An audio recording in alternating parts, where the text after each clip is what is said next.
कहि समस्त हसवे कई तो बुझी पारे जो किसी लोग बुझे लगे जे एठिक आसिकी न बुझिला कथा कहूँ पंडित सभा मान भी यही कथा हुए कि मुझे समान कथा इंग्राजी में कहि न बुझिले भी लोग ताली मारे एटा आम देशर विडंबना पाठ जाणु न जाणु ज्ञान थाऊ न थाऊ व्यवहार जाणु न जाणु विदेशी भाषा जो जन कहूब आम कह आओ केते बड़ ज्ञानी लोक किंतु संस्कृत कहला लोक मनरे मन जहाँ था किंतु हसी ही देवा आम एथपाई आम देश बहुत शीघ्र पराधीन हो जाए आज भी पराधीन अच्छी कहीं कौन सी स्वतंत्रता नहीं आमर बहुत जगह मुझे देखुची संस्कृत विश्वविद्यालय संस्कृत दिवस पालन करुँच किंतु इंग्राजी भाषा हैप्पी संस्कृत डे ओडिया उत्कल दिवस हैप्पी उत्कल डे उत्कल दिवस पालन हैप्पी उत्कल डे किमती स्वतंत्रता आमर अच्छी तेणु भारत को स्वतंत्र करने गोटे अवसर आम पाखे अच्छी जदि आम संस्कृत को आउ थे आपणेवा समस्ते संस्कृत पढ़ा कहीं वैज्ञानिक मैंने कहते डॉक्टर मैंने कहते संस्कृत केवल उच्चारण करने द्वारा प्राणायाम हुए विसर्गर उच्चारण करने द्वारा कपालभाति हुए एवं अनुस्वार उच्चारण करने द्वारा अनुलोम विलोम हुए भ्रामरी प्राणायाम हुए आउ योग करने किसी दरकार नहीं जे शुद्ध संस्कृत प्रयोग करुच्ची कहूची से निश्चय सुस्थ रहिबो बिना मेडिसिन रे तेणु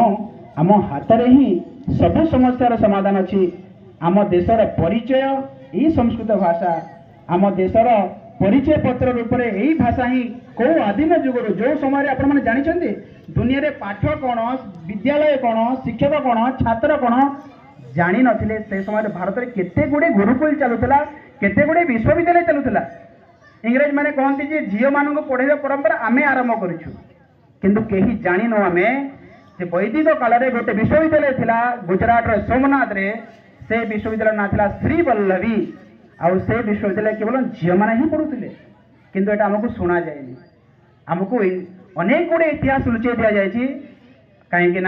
आम पुणी आउ थे संस्कृत आड़ को आगे जावा कि एपाई आमको इतिहास लुचे दि जाए आम से वर्तमान मिछ इतिहास को सत बोली मानि चलछे एवं निज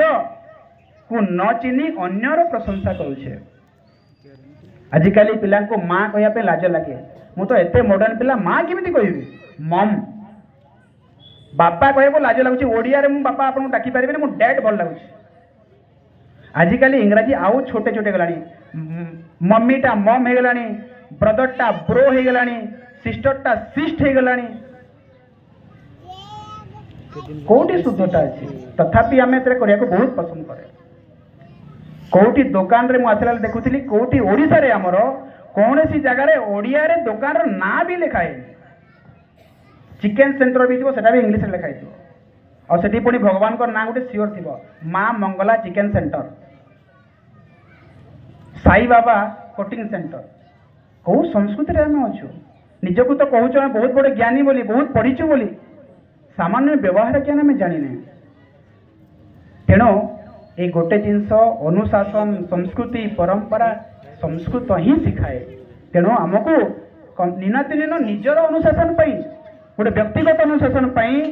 गोटे उत्तम नागरिक होगापी संस्कृत पढ़ा अत्यंत आवश्यक कहीं बिना संस्कृत एटा केबे हो पारिबो नाही अतः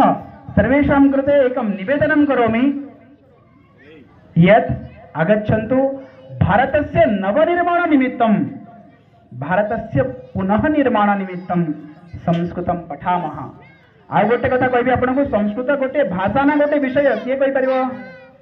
संस्कृत गोटे भाषा ना विषय भाषा किंतु अनेक लोक मन अच्छी संस्कृत गोटे विषय भाषार स्थानटा कोठी गोटे भाषा कहया कौन दरकार